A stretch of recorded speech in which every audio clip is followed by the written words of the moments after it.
Hello everyone, today we will talk about how to fix or how to solve the problem of Wise app if we click on settings.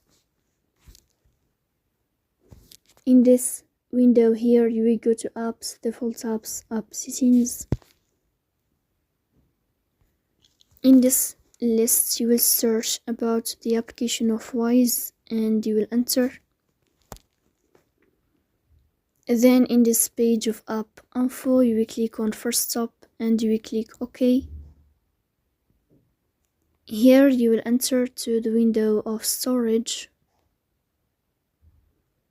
Then you will click on clear cache. In the end you will turn off your phone and you will restart your phone again, so please don't forget to support us by like and subscribe. See you next time and thank you for your watching and your attention.